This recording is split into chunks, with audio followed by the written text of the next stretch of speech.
بسم الله الرحمن الرحيم الحمد لله رب العالمين والصلاة والسلام على رسول الله ومن والاه ومن تبعهم بإحسان إلى يوم الدين أما بعد. We begin in the name of Allah, the most beneficent, the most merciful. We bear witness that there is no one worthy of worship except Allah, and that Muhammad sallallahu alayhi wa sallam is the last and final messenger of Allah. It is never too late and we're never too old to learn basic adab. And these sessions, they introduce and they remind us of the basic adab that should be observed on a daily basis. We are on chapter 9, the manners of eating and drinking, and we are at page 209. We're going to look at the topic, eat from what is next or nearest to you. So that's what we're going to be looking at. We're going to be starting with, inshallah. Before we get into the session, the famous hadith of Ibn Umar Ibn Abi Salama. The famous hadith of Umar ibn Abi Salama. This hadith is found in Sahih Muslim and Bukhari, where the Messenger sallallahu alaihi wasallam said, "O young boy, mention Allah's name, eat with your right hand, and eat from what is nearest to you." And he said, "Since that time, I have continued to eat in that manner." We wanted to confirm his name. His name is actually Umar ibn Abi Salama. Umar ibn Abi Salama radiallahu anhu. So let us continue, inshallah. Eat from what is next or nearest to you. So we have already mentioned Umar ibn Abi Salama. This is the hadith. In one of its narrations, Umar ibn Abi Salama radiallahu anhu, he said, "One day I ate with the Messenger sallallahu alaihi wasallam, and I began to take meat from around the dish, that is from the sides. The Messenger sallallahu alaihi wasallam then said to me, Kul mimma yalik, eat from what is nearest to you. Eat from what is nearest to you." So when a number of people are eating from the same tray or dish, and when one of them moves his hand about, whereby his hand reaches parts of the tray that the other people are eating from, he is showing ill manners. And in most cases, the others will feel disgusted by his action. He's moving around his hands in the plate, trying to find the best meat, and other persons are partaking in this plate. The Messenger sallallahu alaihi wasallam said, "Kul mimma yalik, eat from what is nearest to you." So one might contest what is just said, citing the hadith in which Anas radiallahu anhu said, a tailor invited the Messenger of Allah sallallahu alaihi wasallam to partake of food he had prepared. I went with the Prophet sallallahu alaihi wasallam, and when we arrived, he, the host, proffered barley bread and broth. He brought forward barley bread and broth that had squash and pumpkin and cured meat in it. Well, it's very specific. I saw the Prophet sallallahu alaihi wasallam take the squash and pumpkin from all around the dish. The word used is qasha, a dish that can accommodate 10 people. Okay. We answer such a contention by explaining that there really is no conflict between the two hadith, and we say that Ibn Abdul Barr said, whether we are speaking about broth, gravy, or any other kind of food, if there are two or more kinds of food, it is okay to move one's hand about, taking some from each kind, so that one can choose from what is placed on the dish. He then commented on the Prophet saying, "Eat from what is nearest to you." He sallallahu alaihi wasallam made the order to eat from what is nearest only because there was only one kind of food, and Allah subhanahu wa ta'ala knows best. The people of knowledge have given this explanation. This explains how the meanings of the two ahadith are in harmony with one another, and it is Allah subhanahu wa ta'ala who grants success. So we understand the issue at hand. Zaid, explain to me what I just read about the two hadith. That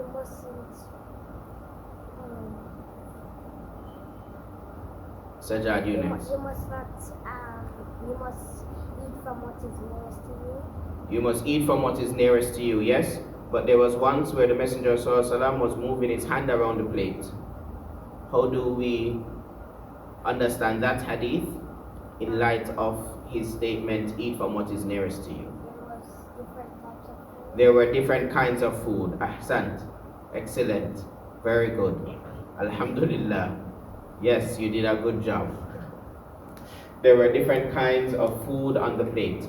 And so the understanding is, if there are more than one, and probably Sajad would have asked this question, but Brother Shaheed, what if we have fried chicken and fish, and the fish is over in the corner, and we want some fish? Or what if we have some festival and bami, and the festival is the only thing that is in front of me, and I want some bami? What do? Can I stretch to get it? You can ask for it. You can move your hand around to get a piece of what is not in front of you. Right? But if there is one type of food on the table, then you eat from what is in front of you. That is clear. Alright, so we're going to move on to the other point. It is recommended to eat from the sides of a dish and not from its middle or upper part. Ibn Abbas radiallahu anhu, he reported that the Messenger sallallahu alayhi wasallam said, when one of you eat, then let him not eat from the upper part of the dish, but instead let him eat from its lower part. إِذَا أَكَلَ أَحَدُكُمْ طَعَامًا فَلَا يَأْكُلْ مِنْ أَعْلَى الصَّفْحَةِ. So if one of you eat from the food, then don't eat from the top of it. وَلَكِنْ يَأْكُلْ مِنْ أَسْفَلِهَا, but eat from the bottom of it. فَإِنَّ الْبَرَكَةَ تَنْزِلُ مِنْ أَعْلَاهَا. For indeed the blessings comes from the top of it. Right, so this is eating from the sides of the dish and not from the middle or the upper part of the dish. So instead of always taking from the top, you eat from the side until you reach the middle.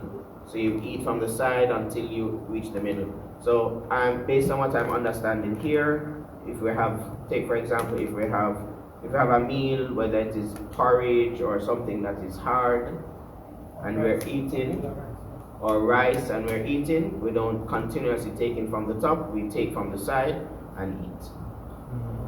Right? Or potatoes, right? We take from the side and eat. Or scrape from the top. Right, so don't scrape from the top, right? Eat from the side and go eat. And the following is Imam Ahmad's narration of the hadith. Eat from the sides of a dish, but do not eat from its middle, for indeed blessings descend in its middle part. Right. The reason for the prohibition is so that the person eating is not deprived of the blessings that descend in the middle of the dish. The same applies to when a number of people are eating from the same dish. A person shows bad manners to his fellow eaters when he races to the middle of a dish before finishing the side that is nearest to him. We understand? We understand that? And he does wrong by greedily preferring himself over others in eating the best part of the dish. That is the part that has the most blessings, and Allah subhanahu wa ta'ala knows best. So whenever we're eating in jama'ah, then we should eat from the sides of the dish, moving our way into the middle of the dish. You understand? Number 9, it is recommended to eat with 3 fingers and to lick one's fingers after eating. So we're looking at eating with how many fingers? 3. Excellent. 3. It is from the Prophet's guidance that he would eat with 3 fingers and lick them after he was finished eating. Ka'b ibn Malik related that his father, radiallahu anhu, he said, the Messenger of Allah sallallahu alaihi wasallam would eat using 3 fingers and he would lick his hand before wiping them. Here is a paraphrase of Ibn al-Qayyim's comments on this hadith. The eater finds no enjoyment in eating with only 1 or 2 fingers. The going is so slow that he will only fill himself after a long time. And furthermore, the taste buds will find very little pleasure in the amount that is tasted during each mouthful if he eats with 2. On the other extreme, a person who eats with all 5 fingers causes an overload on his mouth and digestive passages by eating in a gluttonous manner and stuffing large quantities of food in one digestive system to his body. One's digestive system will have a hard time handling so much food at best at once. Furthermore, one will not thoroughly enjoy his meal. The best form of eating, therefore, is the way the Prophet ﷺ ate and the way those who follow him ate. And this is with 3 fingers. So you have a plate and you eat from the side, go into the middle. Side of the plate. In front of you. Right in front of you. So you have the plate here and you eat here. To the middle. You understand? Right. So if you have, say for example, you have some rice and chicken, and you don't start from the middle of the plate. You start from the side, go in. Yes. Especially if you're eating and you're sharing your food. Right? So if you have a big tray and the food is in the middle, and you sit down around with 4 brothers, you eat from what is in front of you, nearest to you, and that is the side of the plate. And then you work your way in. Alright? Sure. It is recommended to eat with 3 fingers. So we understand the 3 fingers. Let's continue. When one of you eats, the Messenger of Allah said, then let him not wipe his hand until he licks it or has it licked. The following is from the narration of Ahmad and Abu Dawood. Then let him not wipe his hand with a handkerchief until he licks it or has it licked. The wisdom behind the ruling conveyed in this hadith is explicitly mentioned in the hadith of Jabir ibn Abdullah. Verily the Prophet ﷺ said, or he ordered for fingers and the plate to be licked after a meal, and he said, ﷺ, verily you do not know in which part of your food there is barakah. This hadith means, and Allah knows best, that the meal one eats has blessings in it, but one does not know whether the blessings of it are in the portion he ate or the portion that remains stuck on his fingers, the pieces that remain on his plate, or the morsel that fell down. Not knowing the exact part of a meal that is blessed, he should eat every part of it and in the process avoid wasting food. In the hadith, the Arabic word for blessings is barakah. In its original sense, barakah means an increase, the establishment of goodness as well as its enjoyment. What it means in the hadith, and Allah subhanahu wa ta'ala, He knows best, is safety from disease and weakness, the nourishment derived from food, the strength one physically achieves to obey Allah subhanahu wa ta'ala, and many other benefits. So, Zaid, sit up, please. So here it is that the Messenger sallallahu alaihi wasallam is encouraging us to lick our fingers and to clean our plates when we eat. Why is this the case? Why is the Messenger sallallahu alaihi wasallam encouraging us to lick our fingers and to clean our plates? In order to obtain the blessing of the meal. The Messenger sallallahu alaihi wasallam, he commanded us to do this because we do not know whether the portion left on our hands or in the plate or the morsel that may have fallen, we don't know where the blessings may have been. Right? We don't know where the blessings are. So we eat everything in order to achieve that blessing or to benefit from the blessing of the meal. You understand? Which is why the Muslim, he doesn't eat and leave. The Muslim he doesn't eat and leave, because each plate has blessings, right? In order for you to become strong, in order for you to be nourished, each plate has blessings. So sometimes when your eyes are bigger than your stomachs and you take a lot of food and you leave back the food, you may end up leaving the blessing. Good?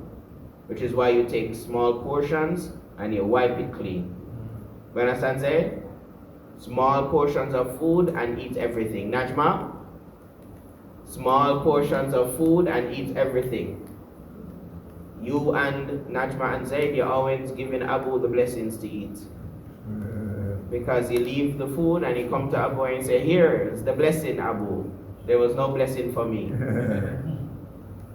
Right, now, what are the three fingers that we eat? Because we are told not to eat with two and not to eat with five. But the common practice sometimes is that we eat with five fingers. And we take the food like a shovel, like this, and we make it into a ball, and we do this type of gymnastic where we scoop it into our mouth. Yes, or we use our four fingers like a shovel, we dig into the plate, and then we use our thumb to kind of scoop everything in. So how do we eat now? What are the three fingers? Three fingers. Yes? Kind of small. Yeah. What I normally use is four. So we are told to use three fingers. And three fingers is the sunnah, not four fingers. Look on your hands, they're big. How are you saying that your three fingers are small? What about my three fingers? They're even smaller. Huh? Right, so these are the three fingers that we eat with, and this is how we handle the food, with these three fingers, not our five fingers, not the palm of our hand, and not our 10 fingers. Some people eat with their 10 fingers and toes. Alright, so three fingers. Scoop up the food, and let us practice this. Right? Sometimes, as a matter of fact, I was in a class once. I was in one of the Mashayikh Hadith class, Sheikh Muhsin Abbad, and he said that eating with a spoon may be more beneficial for a person who eats with his five fingers, because at least eating with the spoon restricts the portions that he takes up if you were to compare that portion with what he would take up with his five fingers. You understand? So the amount that we take up with our five fingers is a lot. And eating with a spoon is closer to the sunnah. So we should ensure that we're taking up small portions, right? Sajad? Okay, so these are the three fingers. When it's on the plate to be licked after the meal, right? That is a figure of speech, as they don't leave it. Or the famous. The plate to be licked, but you can use your finger and wipe out the plate. Yes. Oh, that's what I mean. Right. So you can. So you use your fingers and wipe out the plate. Not that you take the plate and you put it to your face and you lick the plate, but you lick the plate clean by wiping the plate with your finger to ensure that the plate clean. Right? And this is done when? When is this done? When are we able to eat off all our food, Sister Karima? When? When we take a little bit. Yeah? Yes. When we take a little bit of food in the plate, then we can definitely know that we're going to clean this plate and wipe everything and every little rice grain. But if we take a lot, we can't even finish it. And so there's no wiping, there's no completing the meal. So take a little bit so that we ensure that we clean the plate. Right, Zed? Huh? Take a little bit of food. Take as much as you are able to eat. When a morsel of food falls down, it is recommended to pick it up, to wipe off anything that is attached, that attached itself to it, and then eat it, and then to eat it. So if a morsel of food drop, what should we do? We should take it up and clean it, whether we blow it off or we brush it off, and ensure that there's no filth clinging to it, and we eat it. Verily the shaitan is present with each one of you in all of his affairs. He, the shaitan, is even present with him when he is eating. So if a morsel falls from one of you, then let him remove any filth that is on it, and then eat it. And let him not leave it for the shaitan. And when he, that is one of you, finishes eating, then let him lick his fingers, for he does not know in which part of his food there is barakah. Yes, go ahead. It's more small, like how small. Like if one rice grain falls on the one rice grain is not a morsel.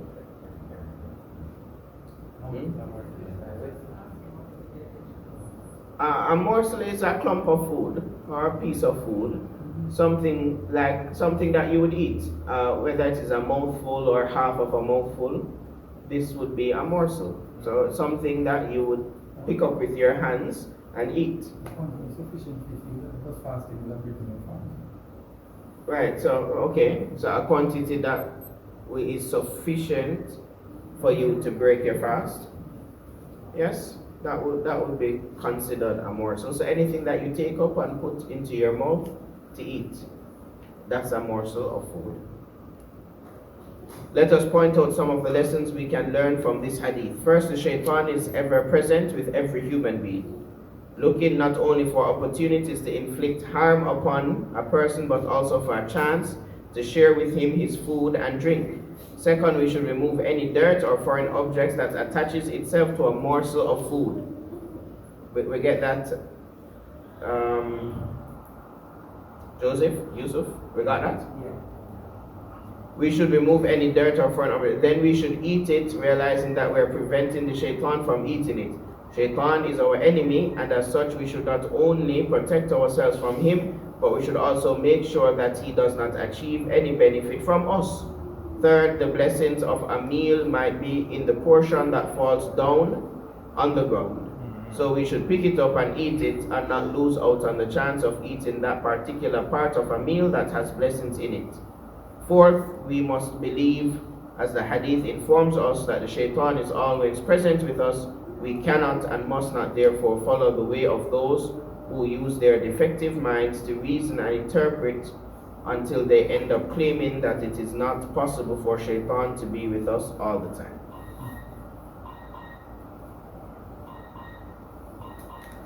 The prohibition of taking two dates at once at one time from a tray. So this prohibition does not apply to a person when he is alone, but only to a group of people, and even when there with certain conditions that must be present. Shu'bah ibn Jabala said, we were afflicted with drought, and Ibn az-Zubayr radiallahu anhu would provide us with dates. Ibn Umar radiallahu anhu would pass by us and say, verily, the Messenger of Allah sallallahu alaihi wasallam forbade us from al-iqran, here meaning picking up two dates from the tray or dish at the same time, unless a man among you asks permission from his brother. Commenting on this hadith, Al-Mushkil Ibn al-Jawzi, he said, as for the ruling of the hadith, it only applies to a group of people and only when the custom is to take one day per serving. So when a person takes two at the same time, he takes more than everyone else and thus prefers himself to them without having the necessary permission to do so.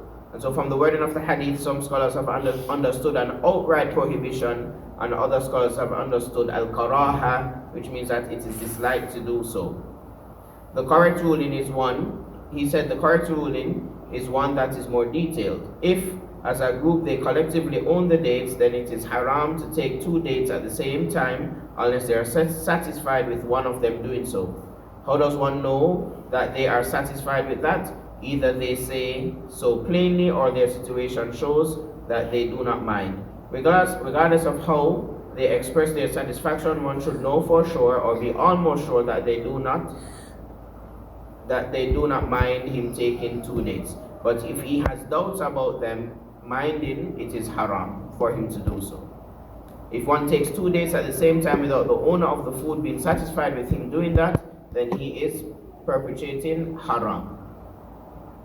It is recommended when a single person owns the food, it is recommended but not compulsory for one to also ask the other people present permission to take dates at the same time. If a person owns the dates himself and is hosting others, it is not haram for him to take 2 dates at the same time. So basically, in summary, this point is to be conscious of the persons around you, and this is something that is emphasized over and over again, that we should be very considerate of our Muslim brothers and sisters, and this is one of the adab that achieves that, right? We are eating from a tray. It is Ramadan time, and we have a small number of dates.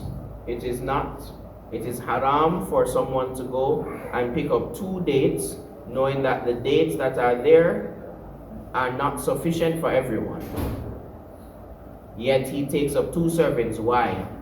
Because he loves dates. And him say, you know, long me not eat no dates. Oh, look at these dates. Them nice and fat. Them dates I'm like. Me take 2. Yeah, them dates I'm like. Yeah, are them dates you run tonight? Yeah, and you take up 2, knowing that you're going to be depriving your brothers and sisters. Now, in the event, everybody has eaten and there are dates remaining. Then it is okay, nobody would mind, everybody has left. Nobody would mind you taking 2 dates or more after everyone has gone, right? Inshallah. So, number 12, it is recommended to wait and not eat food while it is still very hot. It is related from Asma bint Abi Bakr that when she would prepare a broth, soup, she would cover it for some time until it would stop boiling, or until it would no longer be extremely hot. After relating this practice, she said, "Verily I heard the Messenger of Allah say, Innahu a'zamu lil baraka. Verily doing so allows for a greater degree of blessings." Abu Hurairah, he said, food should not be eaten until its steam goes away. In Zad al-Ma'ad, Ibn al-Qayyim said that the Prophet ﷺ would not eat food while it was intensely hot. And again, barakah in this context means safety from harm as a result of eating, the nourishment provided by the food, and strength achieved for obeying Allah.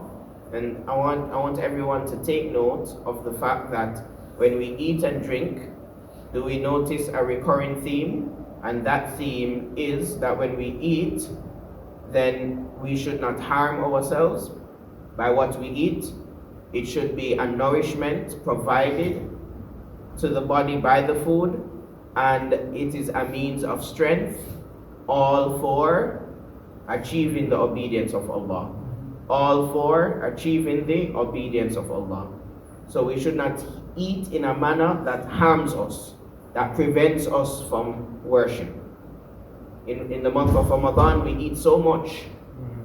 There's so much food that Taraweeh becomes difficult, when the purpose and the objective of the food is to eat that which will strengthen you for the worship of Allah.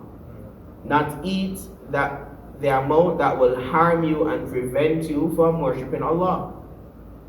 Right? So when we eat, the recurring theme is that the food should not bring harm to your body, but rather it should provide nourishment and strength to the body in order for us to achieve the obedience of Allah, in order for us to worship Allah Azza wa Jal. So we should not eat food. So on this point, we should not eat food while it is piping hot. While it is piping hot. And what is considered food that is piping hot? Like when the plantain frying, and you take it from the frying pan and put it in your mouth. Who does that?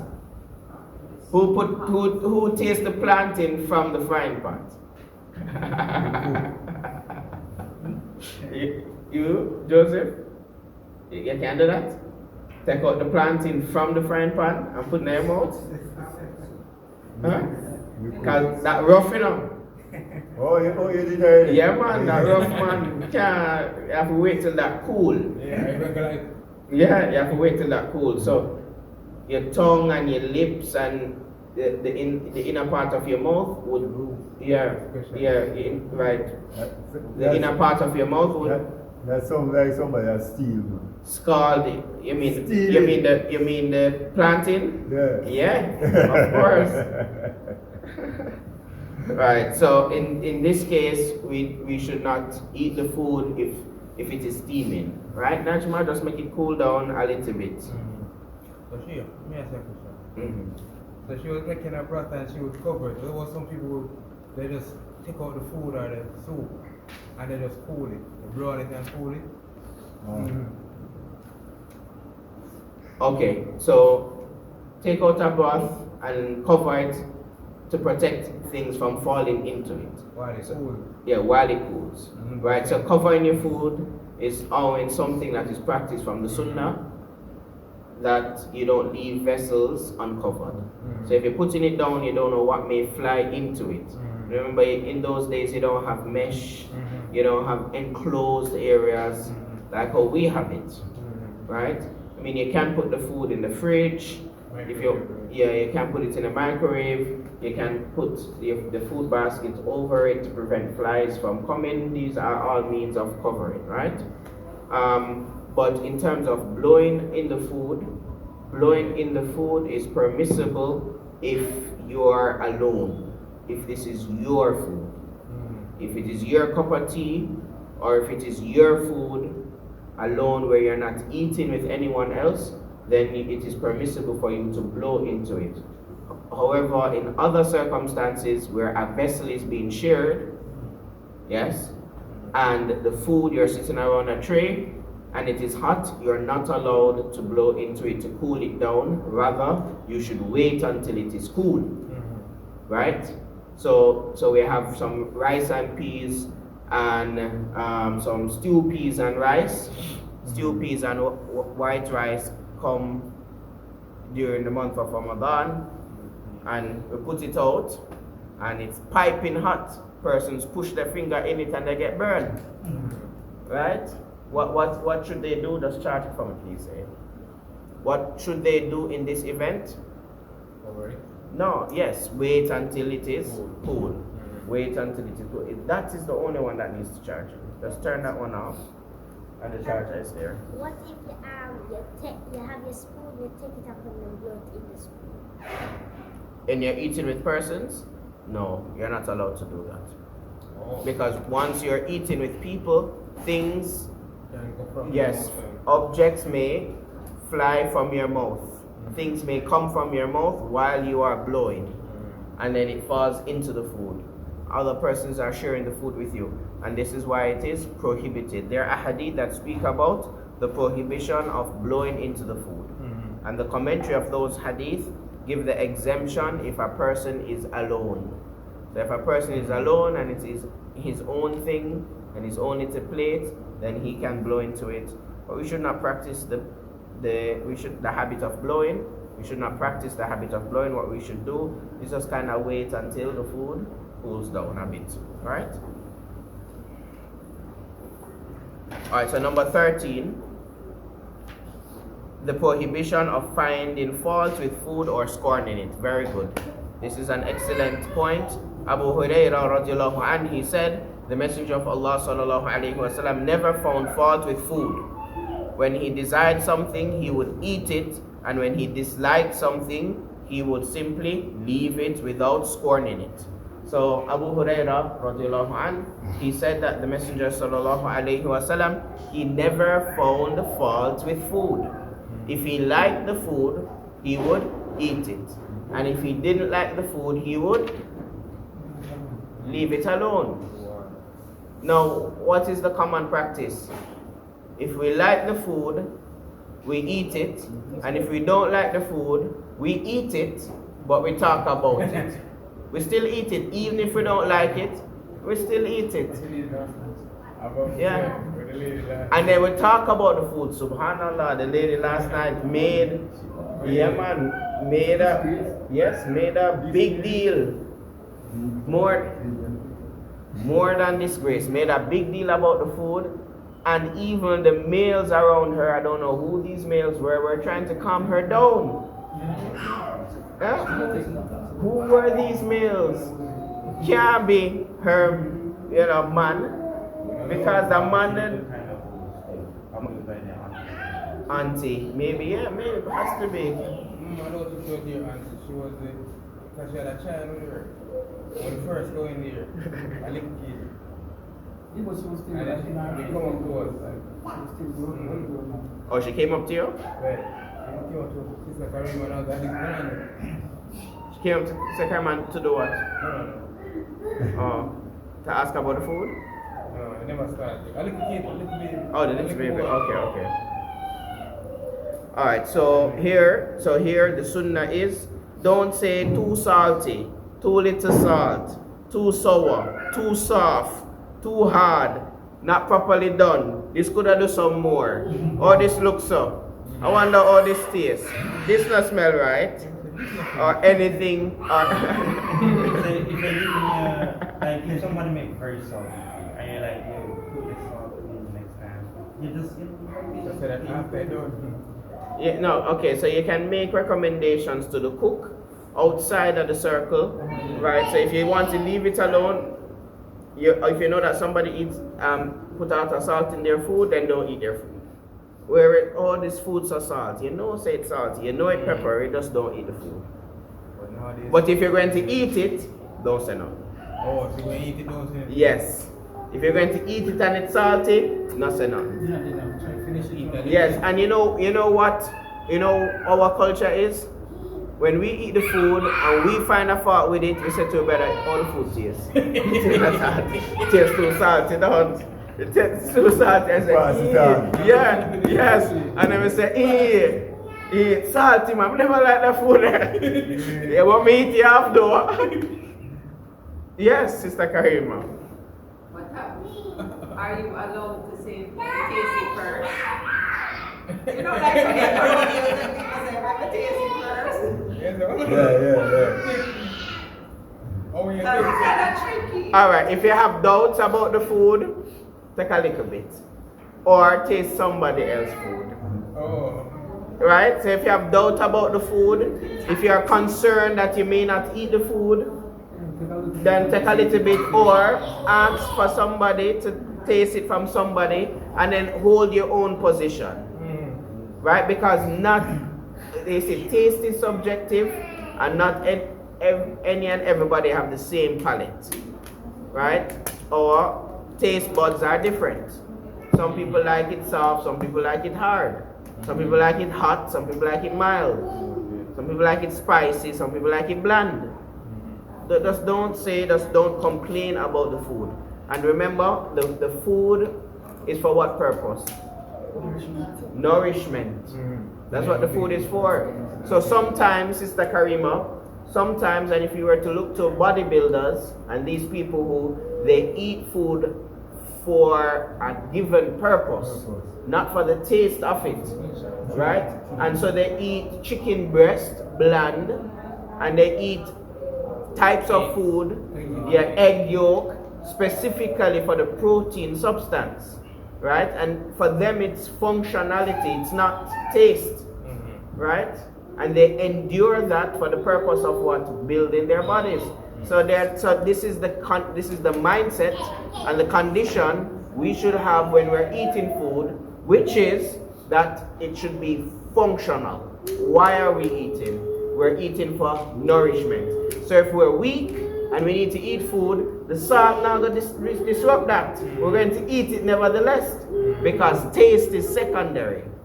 But we prioritize taste over nourishment. And then some of us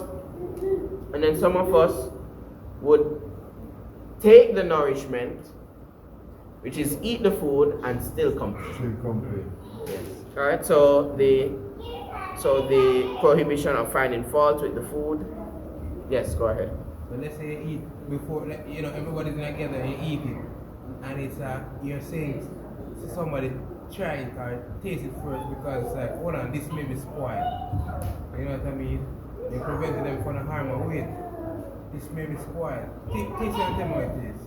You know, this place tastes like a turn, you know? So right. So what's the first principle in eating? We should not eat that which will harm us. Right? We should not eat that which will harm us. So food being harmful is different from food being tasteless. Right? So if your food is harmful and you taste it and it's like it's going off, it's spoiled, then you don't eat it. Somebody together is sick. When somebody's on and it tastes like it have cinnamon, but you're allergic to cinnamon. Yes. Yes. Good. That's not finding fault with the food. finding fault with the food is not identifying that the food is spoiled, and it's not identifying an ingredient in the food that you may be allergic to. Alright, this is not finding fault with the food. Zaid? What about this one? You know, some people eat it and maybe don't have enough salt, and then they'll start sprinkling. Some people take offense and say, wait, you're saying it don't have enough, you know? What about that? Yeah, no, but that's fine. That's fine. And a person needs to consider another person's feeling when they're doing that. Because typically, how do we add salt to our food as Jamaicans? I food I want some salt, man. Where's salt there? Pass the salt there for me, please, because I don't know who cook this. Then forget the salt. Yeah. And then take the salt. Or yeah. Or somebody say, who cook that food there? Them stay far and throw the salt. That food there not salt. Right? So these are aspects of our culture that we kind of need to eliminate. Alright, so the ruling for drinking and eating while standing up. What about the question? So, that question is about the Prophet ﷺ not wanting to eat the lizard, right? He said that he didn't find it among his people, and he only took this position because he was asked about it. You know, you're not going to eat. Yeah, so I never complain. I'm just saying, it's not something I find among my people. So you can say something like that, it's okay, inshallah. So I say eating chips out of bag. And you know, you lick your plate, so you're supposed to finish, eat all the crumbs and everything. Or the bottom of the bag. The bag? You know, and crumbs coming out. You know, the little side. You know your one. If you can, Listen, you should not waste the food. Eat up everything. Eat everything. Don't throw the blessing. Alright, the ruling for drinking and eating while standing up. Scholars disagree about the ruling for drinking while standing up. Their disagreement has its source in various authentic ahadith whose meanings are apparently in conflict with one another. Some ahadith forbid the practice of drinking while standing up, while other ahadith convey an opposite ruling. Before we move on to discuss the issue in more detail, here are some of those narrations. First, the hadith that forbid the practice of drinking while standing up. So let's look at some hadith that forbid the practice of drinking while standing up. We understand that? Drinking and standing up. Anas radiallahu anhu reported that the Prophet ﷺ reproached people for drinking while standing up. Alright, so Anas radiallahu anhu, he reported that the Prophet ﷺ, he reproached people for drinking while standing. Abu Sa'id al-Khudri radiallahu anhu, he said that the Prophet ﷺ reproached people for the act of drinking while standing up. And so in another hadith of Abu Sa'id al-Khudri, he said that the Prophet ﷺ, he reproached. So he admonished people for the act of drinking while standing up. You ready? Abu Hurairah, he reported that the Prophet ﷺ said, "Let no one from you drink while he is standing up, and whoever forgets should induce vomit." You want patty? Yeah. There's no patty. Don't stretch out your shirt. Is there patty? I think Sister Karen, Go. I don't think they share. Adam, I bust the bag. Adam, come and make us a party the boat. Party man. Let no one from you drink while he is standing up, and whoever forgets should induce vomit. Second hadith, which indicates that it is permissible to drink while standing up. Ibn Abbas, he said, "I gave the Messenger of Allah some Zamzam water to drink, and he drank it while he was standing up." And Nazal said, Ali radiallahu anh came, very good Adam. He came to Ar-Rahba gate, and he stood up and drank. He radiallahu anh then said, "People hate that one of them should drink while he's standing up. But indeed I saw the Prophet of Allah do as you have seen me do." And in the narration of Ahmad, he then said, "What are you looking at?" if I drink while standing up, for indeed I have seen the Prophet ﷺ drink while he was standing up. And if I drink sitting down, I have indeed seen the Prophet ﷺ drink while sitting down. Ibn Umar said, during the lifetime of the Prophet ﷺ, we would drink standing up and we would eat as we were moving, that is walking. It is related from both Aisha radiallahu anha and Sa'id ibn Abi Waqqas radiallahu anha that they saw nothing wrong in a person drinking while he's standing up. Also, both Ibn Umar and Ibn Zubair radiallahu anhu were seen drinking while they were standing up. So here on one hand we have a hadith where the Messenger of Allah reproached people for drinking and standing up, and in other ahadith we see where the Messenger of Allah used to drink Zamzam water and then he was standing up. So because of these apparently conflicting narrations, scholars disagree about the ruling of drinking while standing up. In my view, the most just view is the one here expressed by Ibn Taymiyyah. So Ibn Taymiyyah radiallahu anhu, he has an opinion. He says to combine, so Ibn Taymiyyah rahimahullah, may Allah have mercy on him, to combine the meanings of the different ahadith, we can assume that permissibility in this issue is limited to when there is an excuse. Idris Adam, he then cited some of the narrations mentioned above, relating Anas's narration in its entirety. Qatada related that Anas and said the Prophet ﷺ reproached for drinking while standing up. Qatada related that he and others then asked Anas and what about eating? Anas said that is worse and more wicked. After relating the hadith, Ibn Taymiyyah went on to say, as for the hadith of Ali, one of its narrations indicate that he was drinking Zamzam. Ibn Abbas's hadith is also about Zamzam. The incident he related occurred during Hajj, when people make circuits around the Kaaba and drink Zamzam. They would ask him for Zamzam to drink, but they wouldn't have a place to sit. So this and other example, in all of them, the person who drinks while standing up has an excuse or exemptions from the prohibition. This is common in the Sharia. A forbidden deed becomes permissible when there is necessity. In fact, when there is necessity, actions even more severely prohibited become permissible. So on one hand we have a hadith of the Messenger sallallahu alaihi wasallam. Of course, remember what we're discussing. We're discussing whether it is permissible or not to stand while we eat and drink. Right. So on one hand, we looked at a hadith where the Messenger sallallahu alaihi wasallam reproached and admonished people for eating and drinking while standing. On another hand, we see a hadith where the Messenger ﷺ would stand and drink. Right? Now Ibn Taymiyyah rahimahullah, what did he say? What did Ibn Taymiyyah rahimahullah, what was his commentary on consolidating between these ahadith that are seemingly conflicting? He said that in cases of necessity, you're allowed to stand and eat and drink. Stand or eat and drink while standing.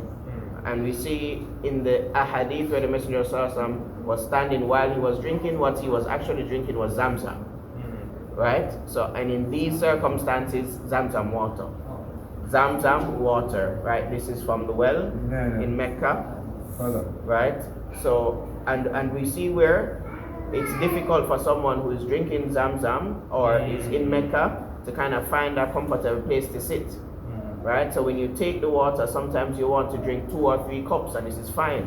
So when you go to fill the water, you have a cup, you drink it, you stand because you cannot sit or you cannot stoop in that instance, and then you go back and you fill your cup of water again and you drink, and then you move. This is the reality.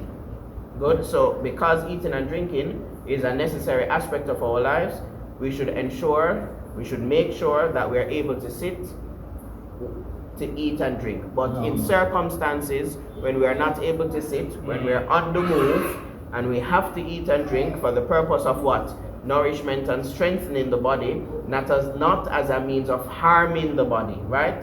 And if we make it a practice to eat and drink while standing, then this may lead to some form of harm to your digestive system. Your body is not relaxed, your body is not in a position to eat and drink comfortably, or we did speak about not being too comfortable when eating, right? But in the circumstance where it is necessary, then this is an exemption to the rule. Persons can stand, can eat and drink while standing, only in cases of exemptions. So this is not something that we can do intentionally or purposefully. You shouldn't stand. You shouldn't stand that, yeah. Right, so if you're in the masjid, you're there, you're taking a cup of water, just stoop down, sit down, and Squat, drink it. yeah, Squat squat. and drink it.